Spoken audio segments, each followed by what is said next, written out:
Victoria Sterling adjusted her oversized sunglasses and pulled her silk scarf tighter around her platinum blonde hair as her black SUV pulled through the gates of her Malibu mansion. Another grueling day of interviews and photo shoots was finally over, but the familiar weight of exhaustion settled deeper than her bones. It lived in her soul now. At 28, Victoria had everything the world told her she should want. 3 Academy Award nominations, a penthouse in Manhattan, this sprawling clifftop estate, and enough wealth to buy whatever caught her fancy. Yet as she stepped from the vehicle onto her marble driveway, she felt the familiar pang of emptiness that no amount of designer shoes could fill. "Good evening, Miss Sterling." The deep, respectful voice belonged to her new head of security. Victoria barely glanced in his direction, offering only a curt nod as she hurried toward her front door. She'd been told his name once, Marcus something, but names of staff rarely stuck unless absolutely necessary. "The perimeter has been secured for the evening," he continued, his tone professional despite her obvious dismissal. "I've also reviewed the fan mail that arrived today. Nothing concerning, but I wanted you to know." "Just handle it," Victoria cut him off, her heels clicking impatiently against the stone. "That's what you're paid for." She disappeared through her front door without another word, missing the slight tightening around Marcus Thompson's eyes. He'd been hired 3 weeks ago to replace her previous security chief, and this was the longest conversation, if it could be called that, they'd managed to have. Inside her sprawling home, Victoria kicked off her Louboutins and poured herself a glass of wine from a bottle that cost more than most people made in a week. Through the floor-to-ceiling windows, she could see Marcus conducting his evening security check, his tall frame moving with military precision around her property. She'd barely looked at him properly since he'd started. Her previous security chief had been an older white man who'd understood his place, present when needed, invisible when not. This new man seemed different somehow, more present. It made her uncomfortable in ways she couldn't quite articulate. Her phone buzzed with texts from her publicist about tomorrow's schedule, but Victoria's attention drifted to the security monitors in her kitchen. Marcus was checking the back gate now, thorough and methodical. Professional. So why did she feel this nagging urge to avoid him? The wine turned bitter in her mouth as an unwelcome thought surfaced. Maybe the problem wasn't with Marcus at all. Maybe it was with her. But Victoria Sterling had spent years perfecting the art of avoiding uncomfortable truths. She refilled her glass and retreated to her bedroom, leaving the difficult questions for another day, a day she hoped would never come. Marcus Thompson had served 2 tours in Afghanistan before transitioning to private security, but protecting Hollywood royalty presented challenges no military training had prepared him for. He'd worked with CEOs, diplomats, and foreign dignitaries, yet none had made him feel quite as invisible as Victoria Sterling. Each morning, he arrived at 5 a.m. to review overnight reports and coordinate with her assistant about the day's schedule. He'd studied her patterns, identified potential vulnerabilities in her routine, and memorized the faces of known paparazzi and overzealous fans. What he couldn't figure out was why she seemed to physically recoil whenever he tried to brief her on security matters. "Ms. Sterling prefers written reports," her assistant, Jennifer, had explained after his 3rd attempt at a face-to-face briefing was dismissed. "Just email everything to me and I'll pass it along." Marcus knew deflection when he saw it. In his previous positions, clients had valued his input, sought his advice on everything from travel routes to event security. Here he felt like an expensive piece of furniture, necessary but not worth acknowledging. His military buddies would have laughed at his frustration. "You're getting paid triple what you made in the service to babysit a movie star," his friend Rodriguez had joked over beers the previous weekend. What's the problem? The problem was respect. Marcus had earned his stripes through dedication and competence, not through looking the part someone expected. But he'd learned to read people during his years overseas, and Victoria's behavior felt less like typical celebrity arrogance and more like something else entirely. Meanwhile, Victoria had perfected the art of being present in her own home without actually encountering Marcus. She scheduled her morning runs when he was off duty, took meetings in her private office when he was monitoring the front gate, and communicated exclusively through Jennifer. The few times they'd crossed paths, she'd offered polite nods while averting her eyes, as if direct contact might somehow contaminate her carefully constructed world. What Victoria didn't realize was that her avoidance was creating security gaps. Last Tuesday, a man in a dark sedan had parked across from her gate for 3 hours. Marcus had wanted to discuss enhanced surveillance protocols. Thursday brought a concerning letter from someone claiming to understand her loneliness. He tried to recommend reviewing her public appearances schedule. Each time, Jennifer had accepted his reports with promises to look into it. But Marcus was beginning to notice patterns that troubled him. The same car appearing at multiple locations. A figure in the background of paparazzi shots who didn't belong. Fan mail that felt less admiring and more possessive. As he completed his evening patrol, Marcus glanced up at Victoria's bedroom window where soft light glowed behind silk curtains. Somewhere out there, someone was watching her with the same intensity. The difference was, Marcus was trying to protect her. If only she'd let him. The first photograph arrived on a Tuesday morning, slipped under Victoria's front gate during the brief window between Marcus's 4 a.m. perimeter check and the gardener's 6 a.m. arrival. Victoria found it herself, having ventured outside earlier than usual to retrieve a package from her favorite boutique. The image showed her in her kitchen the previous evening, wine glass in hand, visible through what she thought was a private window. On the back, someone had written in careful block letters, "You looked lonely. I understand." Victoria's hands trembled as she stared at the photograph.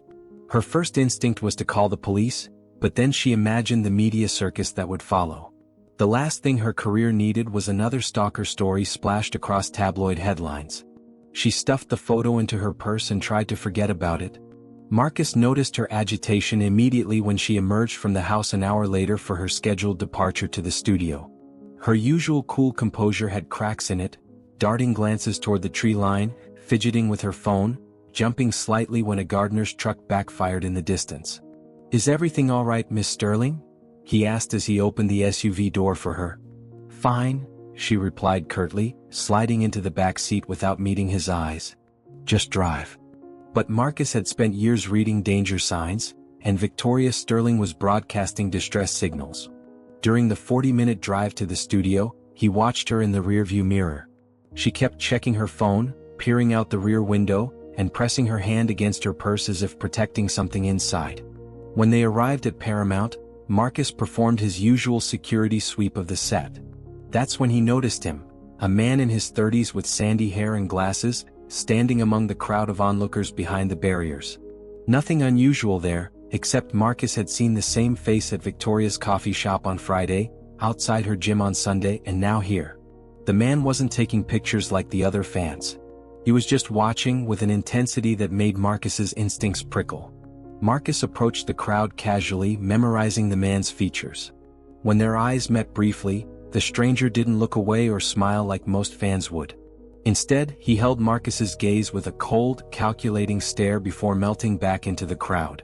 That afternoon, Marcus tried to brief Victoria about the suspicious individual. Jennifer intercepted him at the trailer door. "Miss Sterling is preparing for a difficult scene," Jennifer said firmly. "She can't be disturbed. Just email me the details."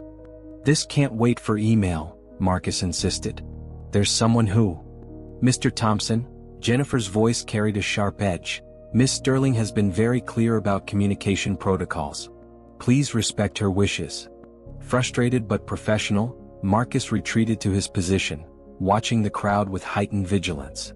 The sandy-haired man had disappeared, but Marcus knew he'd be back. 3 days later, Victoria found a second photograph, this one showing her leaving her therapist's office, a location she'd never publicly disclosed. The accompanying note read, "I know your secrets. You don't have to hide from me." This time, her hands shook so badly she could barely hold the image. Fear crept up her spine like ice water, but her pride held firm. She couldn't admit to Marcus that something was wrong. That would mean acknowledging his existence, his expertise, his value. It would mean admitting she'd been wrong about him from the start. Instead, she hired a private investigator through her lawyer, instructing them to handle everything discreetly. What she didn't realize was that her stalker was already 3 steps ahead, watching her every move, documenting her routines, and planning something far more dangerous than photographs. Marcus continued his vigilant watch, noting every suspicious car, every unusual occurrence, every sign that Victoria's world was becoming less secure. But his reports went unanswered, his recommendations ignored, his warnings lost in the echo chamber of willful blindness that surrounded Hollywood's brightest star. The predator circling Victoria Sterling was patient, methodical, and growing bolder by the day. And the one person trained to stop him was being held at arm's length by the very person whose life hung in the balance. Victoria's hands were still shaking as she applied her lipstick in the back seat of the SUV. The private investigator had called that morning with disturbing news. Her stalker had somehow obtained copies of her credit card statements, knew her daily routines down to the minute, and had been asking questions about her security detail around town. The investigator recommended immediate police involvement, but Victoria's publicist had been adamant. The Oscars are in 2 weeks. We can't have this story breaking now. So here she was, attending the Children's Hospital charity gala as if her world wasn't slowly unraveling. The event was being held at the Beverly Hills Hotel, a venue she'd specifically chosen months ago because of its excellent security reputation. At least she'd be safe there, surrounded by hundreds of people and multiple security teams. Marcus had tried 3 times that afternoon to speak with her personally about elevated security protocols. Each time Jennifer had turned him away. Victoria knew she was being childish, but admitting she needed his help felt like admitting too many other things she wasn't ready to face. The gala proceeded flawlessly for the first 2 hours. Victoria smiled for cameras, gave a heartfelt speech about children's health care, and accepted congratulations on her latest film nomination.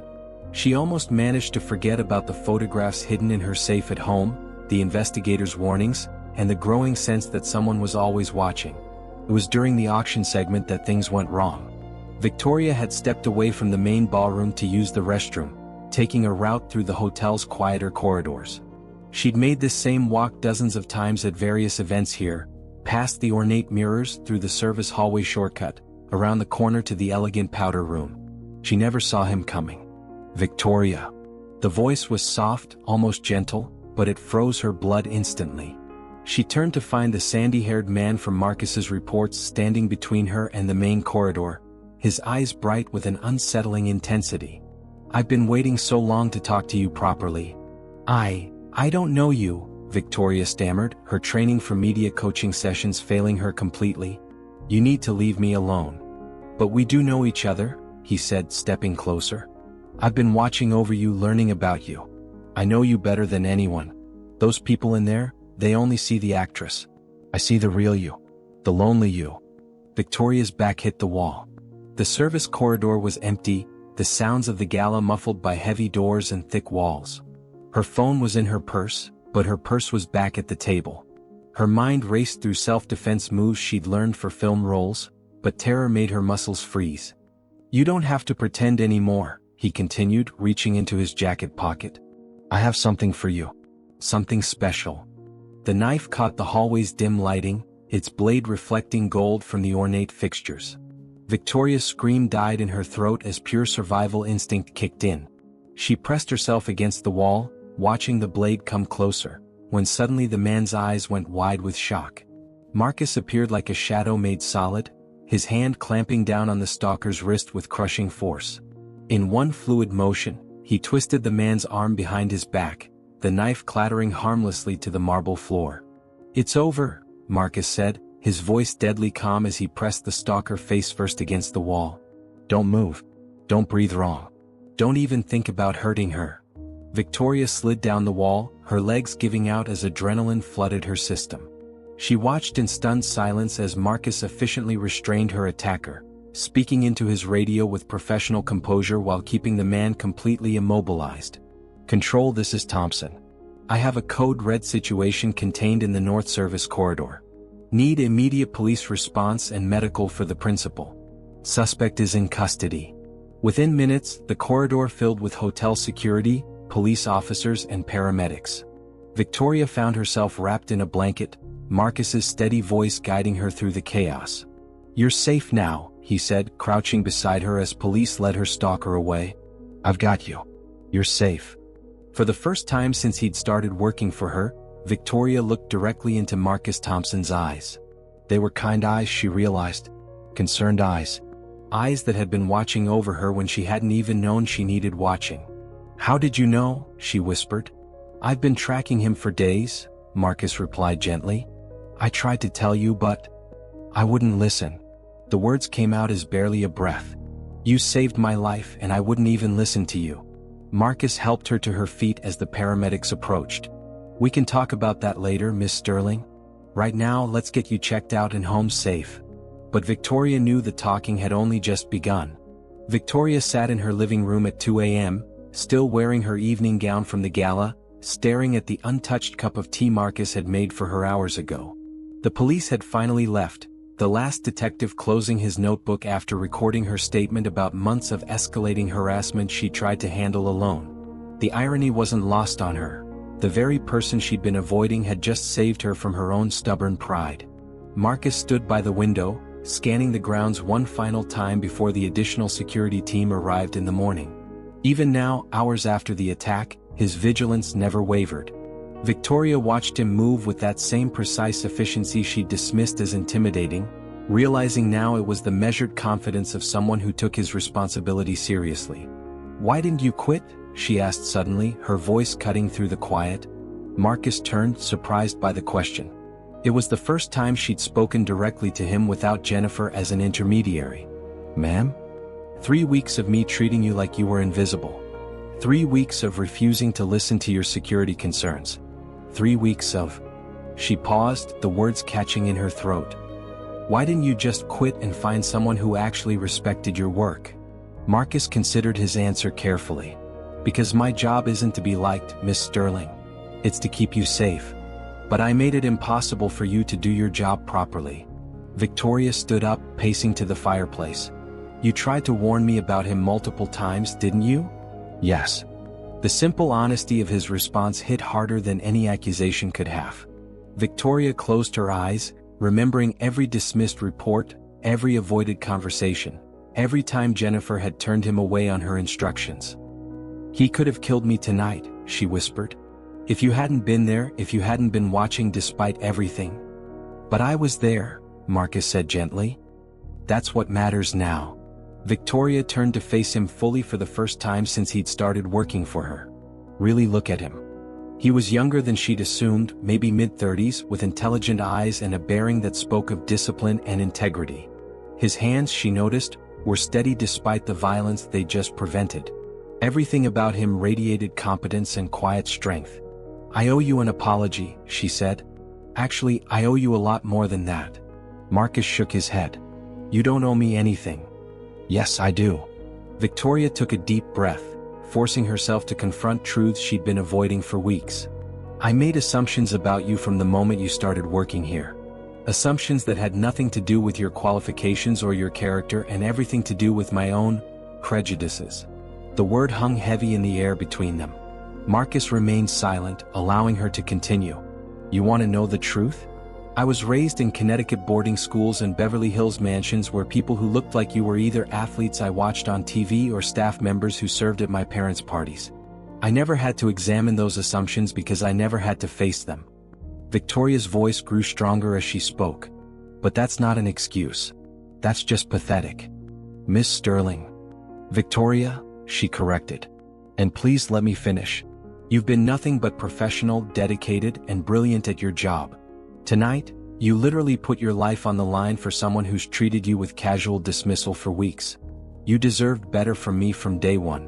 Marcus was quiet for a long moment, studying her face. "Can I tell you something?" She nodded. "I grew up in Detroit.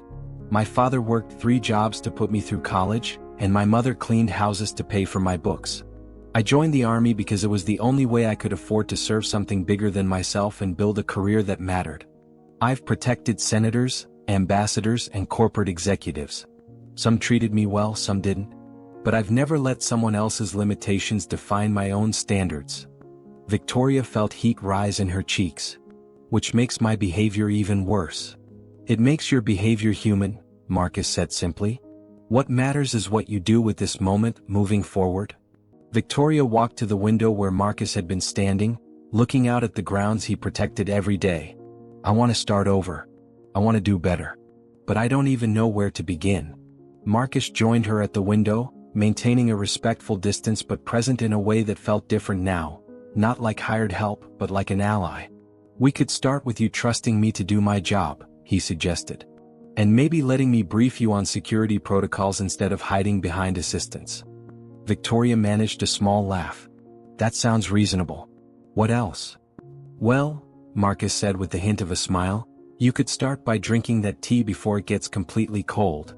For the first time in weeks, Victoria Sterling smiled back at Marcus Thompson. It was a beginning. The morning after the gala incident brought an army of reporters to Victoria's gates and a flurry of calls from her publicist about damage control. Victoria ignored them all and instead found herself in her kitchen at 7 a.m., making coffee for two, something she hadn't done for anyone in years. Marcus arrived for his shift to find her waiting in the breakfast nook, two steaming mugs on the marble table along with a stack of security reports she'd actually read. "Good morning," she said, gesturing to the chair across from her. "I thought we could start with that briefing I've been avoiding." Marcus paused in the doorway, clearly surprised. In 3 weeks of employment, he'd never been invited to sit at her table. "Are you sure? I know yesterday was traumatic, and if you need more time." "I've had 28 years to figure out I don't know everything," Victoria interrupted with a self-deprecating smile. "Seems like a good time to start learning from people who actually know what they're doing." Over the next hour, Marcus walked her through everything she'd missed by refusing his input. The stalker, whose name was David Henley, had been escalating his surveillance for months. He'd followed her to 12 different locations, photographed her through supposedly private windows, and had been building what police described as a shrine to her in his apartment, complete with stolen personal items from her trash and detailed schedules of her movements. "He knew things even your closest friends didn't know," Marcus explained, pulling up photos on his tablet. "Your therapist appointments, your grocery shopping patterns, even which parking spot you preferred at the gym. He'd been studying you like a research project." Victoria shuddered, wrapping her hands around her coffee mug. "How long had you been tracking him?" 2 weeks. "I first spotted him at your coffee shop, then confirmed it was the same person at multiple locations. I tried to document everything, but..." He gestured to the stack of unread reports. "But I was too proud and too prejudiced to listen." Victoria met his eyes directly. "I'm sorry, Marcus. I'm sorrier than I know how to express." "Apology accepted," he said simply. "What matters now is making sure this doesn't happen again. With anyone." They spent the rest of the morning going through enhanced security protocols. Victoria was surprised to discover Marcus's attention to detail extended far beyond just watching for threats. He'd researched the backgrounds of every vendor who regularly accessed her property, identified vulnerable points in her daily routine, and even suggested subtle changes to her public appearances that would make her safer without affecting her career. "You've thought of everything," she said, reviewing his comprehensive security assessment. "That's my job," Marcus replied, but Victoria caught something in his tone. "What is it?" Marcus hesitated before answering. "Can I ask you something?" "Of course." "Why did you become an actress?" The question caught Victoria off guard. "That's random." "Not really. I've been protecting you for weeks, but I've never heard you talk about loving what you do. Yesterday was the first time I saw you genuinely smile, and it was after nearly being killed. That's not usually how people react to their dream careers."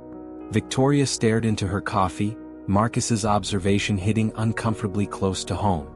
"I was good at it," she said finally. "And it was what my parents expected. Success, recognition, the family name and lights. But do you love it?" The silence stretched between them before Victoria laughed, but there was no humor in it. "Do you know what's funny? I've given thousands of interviews and no one's ever asked me that question. They ask about my process, my inspiration, my next project. Never if I actually love doing it." "And do you?"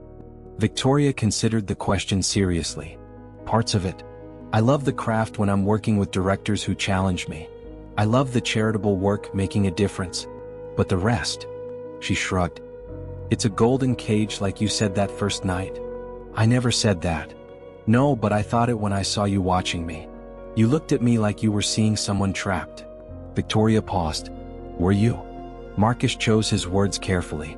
"I was seeing someone who had everything but seemed to enjoy none of it. Someone surrounded by people but very much alone. And now I'm seeing someone who's brave enough to look at herself honestly and smart enough to want to change." The conversation was interrupted by Jennifer's arrival, full of frantic energy about interview requests and photo opportunities. But for the first time, Victoria held up her hand. "Hold on, Jen. Marcus, what's your assessment of doing interviews about last night?" Marcus considered. From a security standpoint, I'd recommend limiting details about the attack itself. But addressing it publicly might actually help. Shows you're not hiding, not afraid. Could discourage other potential stalkers. Victoria nodded thoughtfully. That makes sense. Jen, schedule one interview with someone reputable. I want to focus on thanking law enforcement and my security team. She glanced at Marcus. Especially my security team. After Jennifer left to make arrangements, Victoria and Marcus continued working through security protocols, but the conversation had shifted something fundamental between them. Victoria found herself asking his opinion on matters beyond security, which routes to take to avoid paparazzi, how to handle the increasing crowd of fans outside her gate, even whether a particular charity event would be worth the security risks. You know, she said as they wrapped up their morning session, I don't think I've ever had a real conversation with any of my previous security people.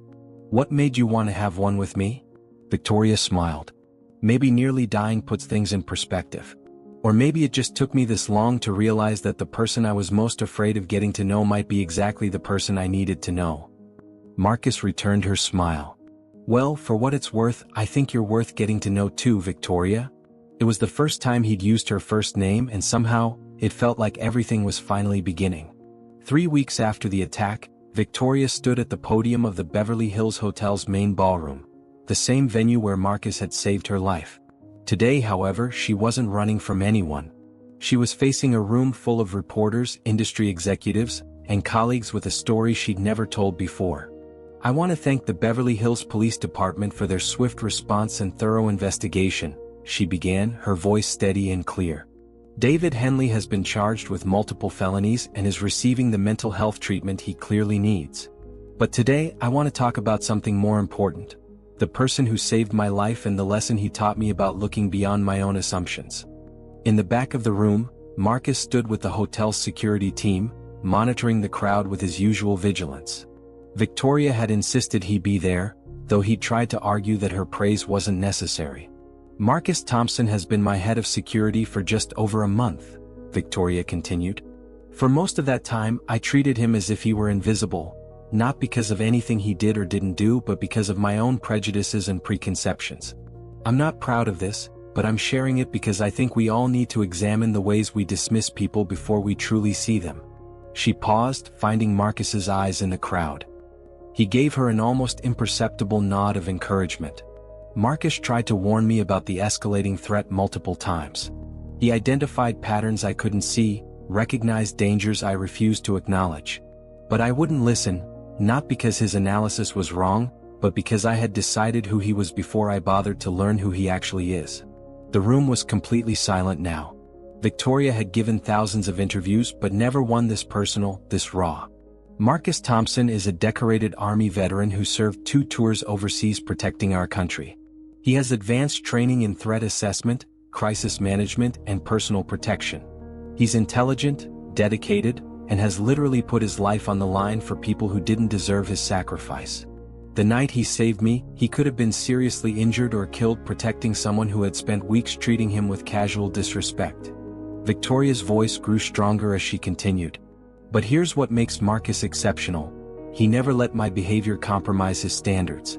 He did his job with absolute professionalism despite my failures as a human being. That's integrity. That's character. That's the kind of person I want protecting not just my safety, but standing as an example of who I want to be. After the press conference, Victoria found Marcus waiting by her car, his expression unreadable. That was quite a speech, he said as he opened her door. It was overdue, Victoria replied. And not nearly enough. The drive back to her house was quiet, but it was a comfortable silence, something that would have been impossible a month ago. Over the past 3 weeks, their professional relationship had evolved into something resembling friendship. Victoria had started joining Marcus for his morning security briefings, asking questions about his military service, his family, his thoughts on everything from current events to the best coffee shops in the city. She'd learned that Marcus had a younger sister finishing her PhD in engineering, that he sent part of his salary home to help his parents with their mortgage, and that he'd turned down higher-paying positions because he believed in using his skills to genuinely help people rather than just accumulate wealth. In return, she'd shared things about herself she'd never told anyone. Her doubts about her career, her loneliness despite being constantly surrounded by people, her growing realization that she'd spent years living a life designed to meet other people's expectations rather than her own. "I've been thinking about what you said," Victoria said as they pulled into her driveway. "About whether I love what I do. And I think I love what I could do. The parts that matter. Making films that actually say something, using whatever platform I have to make a difference. But I've been so focused on maintaining an image, on meeting everyone else's expectations, that I forgot to ask myself what I actually wanted." Marcus parked the car and turned to face her. "So what do you want?" "I want to produce the kind of films that change how people see each other," Victoria said without hesitation. "I want to use my resources to support causes that matter. I want to stop being afraid of genuine connections with people." She paused. "I want to be someone worthy of the loyalty you showed me even when I didn't deserve it." "Victoria," Marcus said gently, "you don't have to earn worth. You just have to choose to see it, in yourself and in others." Over the following days, Victoria began making changes that reflected her new priorities. She fired her publicist who had advised against acknowledging Marcus's heroism, hired a new management team focused on meaningful projects rather than just profitable ones, and started researching production companies that specialized in socially conscious filmmaking. But perhaps most importantly, she started a foundation focused on providing security training and support for women in high-profile careers, with Marcus as its head of security consulting. "Are you sure about this?" Marcus asked when she offered him the position. "It's a big career change." "I'm sure," Victoria replied. "Besides, I've learned that the best decisions come from trusting people who've already proven they see things more clearly than I do." Marcus smiled, the genuine smile she'd come to value more than any award or accolade.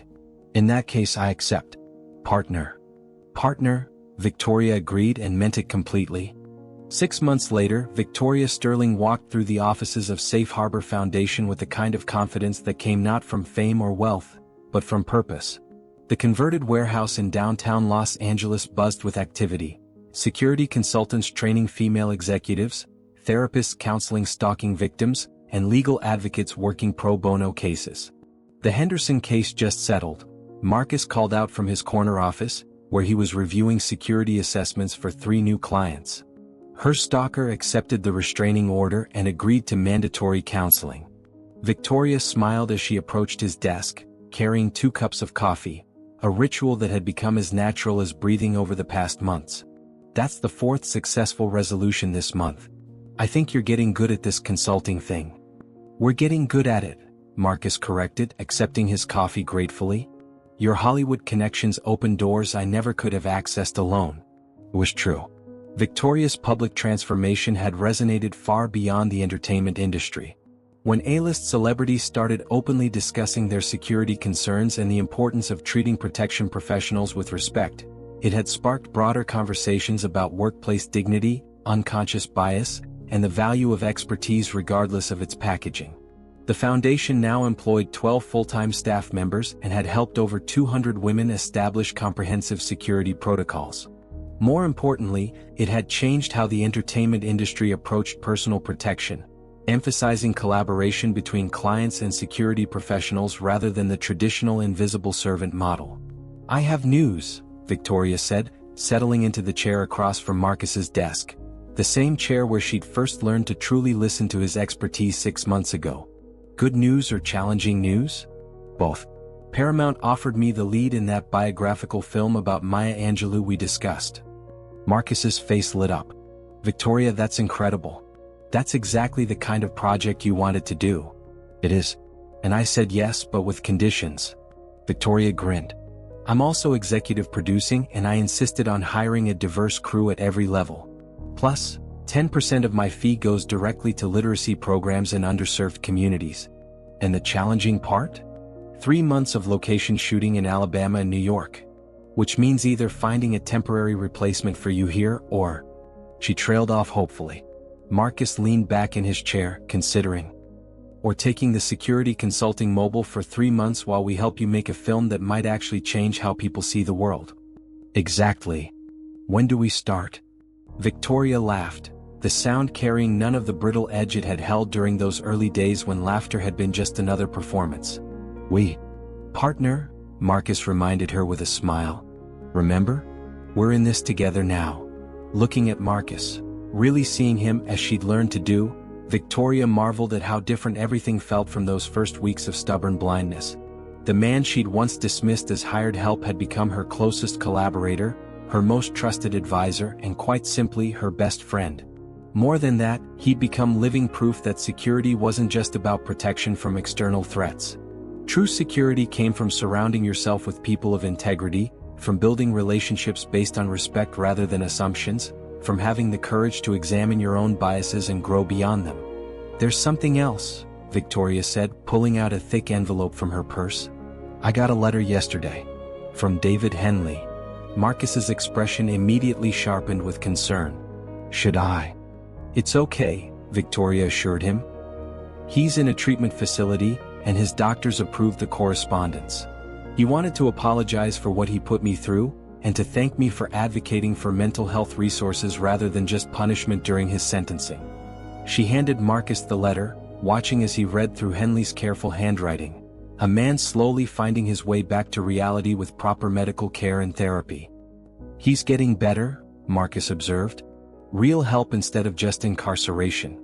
Because someone taught me that people are more complex than they first appear, Victoria said softly. That everyone deserves a chance to be seen clearly, even when they've made terrible mistakes. Marcus met her eyes across the desk, and Victoria saw in them the same steady integrity that had saved her life and changed her world. But now she also saw friendship, partnership, and the quiet satisfaction of work that mattered. So, Marcus said, raising his coffee cup in a mock toast. Ready to go make a movie that changes hearts and minds? Victoria raised her own cup to meet his. With the best security consultant in the business watching my back? I'm ready for anything. As they clinked their coffee cups together in the bustling offices of the foundation they'd built for mutual respect and shared purpose, Victoria Sterling finally understood what true security looked like. It wasn't walls or guards or isolation from the world. It was surrounding yourself with people who saw you clearly and chose to stand beside you anyway. If this story touched your heart, remember, sometimes the smallest steps lead to the biggest changes. Subscribe and join us for more stories that prove compassion can change the world.